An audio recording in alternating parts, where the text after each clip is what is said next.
The narcissist needs to fill their void. Think about that for a minute. So you're learning that the narcissist has a huge void within them. It is what is known as a bottomless pit. And that void, that bottomless pit, it is a vast wasteland. There's nothing there. And they need to continue to fill that with what is known as supply. Now again, for years I've shared with you what is supply. It can be a pet, it can be a phone call, it can be an event, it can be a birthday, it can be a trip, it can be sitting right next to somebody when you're ignoring them, it can be walking 30 feet in front of somebody, it can be triangulating somebody.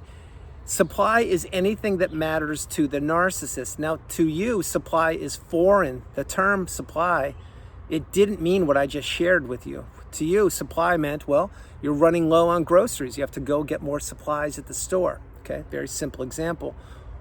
The narcissist needs supply. They need attention. They need adoration. They need information. They need access. Should I go on?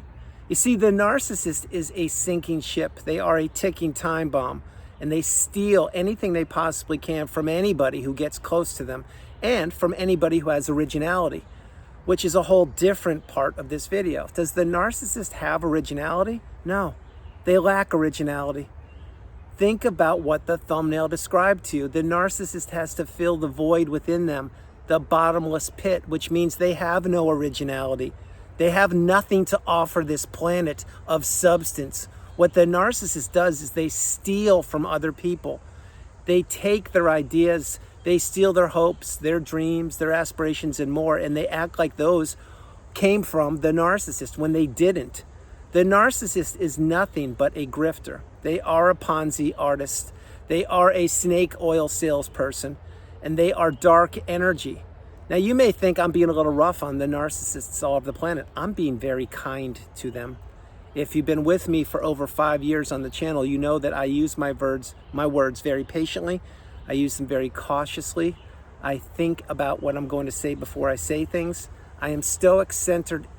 I am on the high vibrational state, and that's where you're working towards getting if you haven't arrived there yet. But in order to get where you're going, which is where I am, and notice all the lush greenery around me, yeah, it's the mountaintop of indifference. To get there, you're gonna have to realize that you're gonna have to cut the ties with the narcissist. Because no matter what you did for them, no matter what you did with them, no matter what you did to support them, it would never be enough. Which is why as soon as you do something for or did something for the narcissist, they wouldn't sit there, give you a big hug and say, oh my gosh, I am so grateful, thank you, I'm so appreciative, wow, you're an amazing person. They're not gonna do any of that. What they will do is say, yep, I got them to do this for me. Now I need to punish them to make sure that they do more for me tomorrow or in the future and act like this wasn't enough, meaning my expectations were higher. This is why the narcissist does something which is a term that not many people use. It's called the moving goalposts. What are moving goalposts? It's when you have an objective or a task to accomplish and you do it, but that isn't good enough. And somebody else says, well, yeah, that was the objective maybe yesterday or 2 days ago or last year or 10 years ago, but that's changed. Now we need ABC. We don't need what you did. We need a lot more from you. And that's one of the techniques that the narcissist uses, the moving goalposts. You see, what was good enough today for them won't be good enough tomorrow. What is good enough tomorrow for them won't be good enough the next day. Which takes me to this point of the video. Many times the narcissist would want you to read their mind, which means they would punish you because you couldn't read their mind. Now, truth be told, could you read their mind? No, you couldn't. Could they read your mind? You're damn right they could, because you were in the trauma bond. You were existing in the narcissistic fog. You were existing in the devaluation stage, and you couldn't come up to catch your breath of air because the narcissist kept punishing you. Yes, they could read your mind because they knew who you were long before you knew who you were. They knew who they were before you knew who they were. And they knew that they were going to punish you for being yourself because you didn't realize who you were, and you definitely didn't know who they were. Essentially, they stole everything they could from you, crumbled you up like a sheet of paper, threw you away on the freeway, and slithered off onto another source of supply. Wash, rinse, repeat. This is what these people do.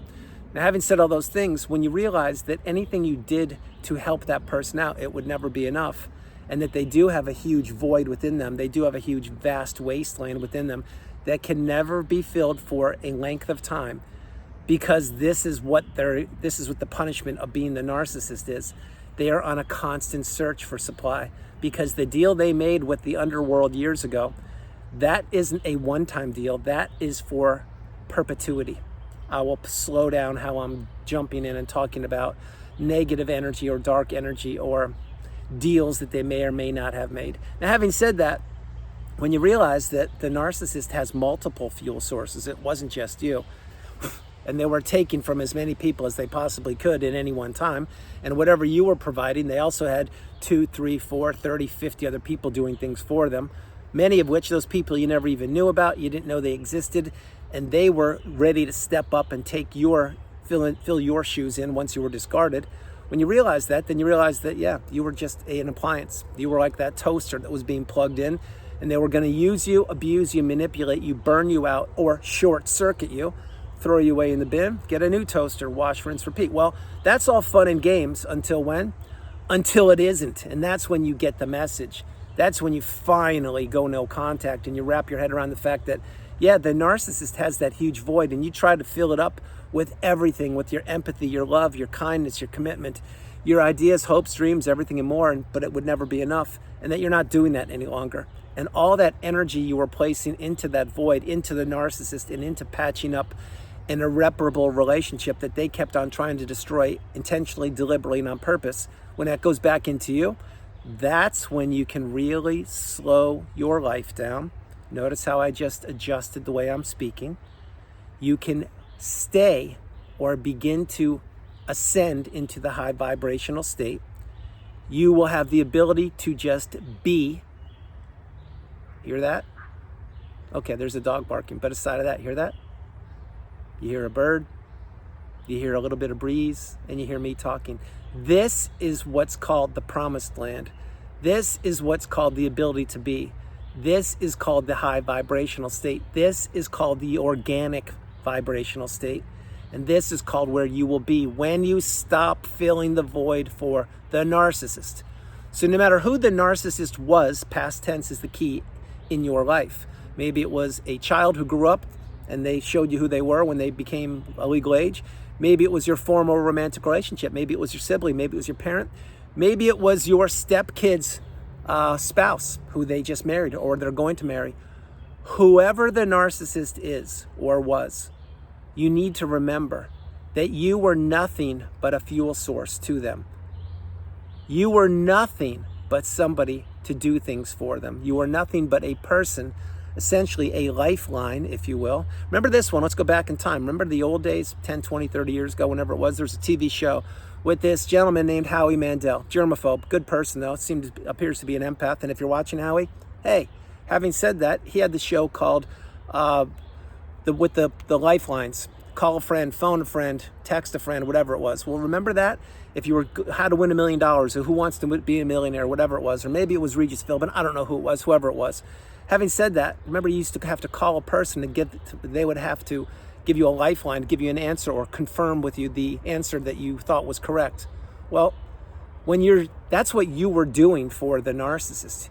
You were their lifeline, you were their lifeblood, you were their energy, you were their fuel source. When you cut that out, and I mean literally cut it out and figuratively, I'm not referring to harming somebody. Let me rephrase that. I'm not meaning literally, I mean figuratively.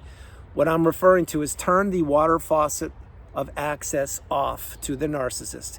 Cut the 4 ties, the emotional, the financial, the physical, and the spiritual tie. When you cut those, the narcissist will realize, okay, it happened again. Like an old Britney Spears song, oops, I did it again. Remember that? Yeah, I'm throwing a lot of 80s references in for you, or 90s. And Britney, if you're out there, hey, what's happening? Having said that, when you cut that off, the narcissist will realize, oh my gosh, you know what? This person wised up. They figured it out, just like other people had started to. What am I going to do? Well, they're going to have to pivot. They're going to have to go elsewhere and try to find someone else to fill that void that is within them. And that's what they've been doing long before you met the narcissist. That's what they were doing long before you made it to the 10-second mark in this video. Made you look again. But this is what they do. Now, why they do that? It's because they can't be themselves. They can't just be. Listen. That is the ability to just be. They can't do that. This is why the narcissist has multiple smartphones. This is why the narcissist is always on the go. This is why the narcissist can't sit still. This is why they need supply. This is why it will never be good enough for them. This is why it doesn't matter what you did, it will never be enough. And this is why they blame anybody. Anybody who has 2 ears and listens to them will be thrown under the bus eventually. There is not one person on the planet who is immune to the toxicity or the wrath of the narcissist. You now know that. I learned that years ago. When you learn that, then you realize that you have to have a small footprint. You really need to not overshare information. You need to understand your audience. You need to know that not everybody is who they appear to be on the planet. Not everybody is who they claim to be on the planet. And at the top of that list is the narcissist. When you wrap your head around that, and I've unpacked a lot of wisdom in this video, and I will continue to free flow here in the Carolina woods. When you wrap your head around that, you will realize that, oh my goodness, I didn't know one of the keys to humanity, one of the laws of the universe. I just realized it. Well, ding, ding, ding. You didn't know it. I didn't know it either till 6-ish years ago. But when I figured it out, all I did morning, noon, and night was focus on harnessing the energy that I have within myself that was going out the window to the narcissist into all their pettiness and all the fires they were starting intentionally and all the miscommunication and misunderstanding and misrepresentation and wearing a mask and manipulation and all the nonsense and drama, confusion, chaos, and misdirection, if I didn't say that they create. All the narcissist is a walking disaster. They have 2 legs, and all they want to do is ruin people's lives, steal their energy, crush their hopes, dreams, aspirations, because when they do that, I'm talking about the narcissist, it pumps up their fragile ego, it fills their void, that energetic exchange continues on, they steal the goodness from somebody, they dump the toxicity into that person, and that person's left holding the bag, and they're not as strong as they used to be. And the narcissist uses that fuel from the kind, loving, stable person to catapult them to the next minute, hour, day, week, month, year, decade. That's why you need to cut ties with these people. That's why you need to wrap your head around the fact these people don't change.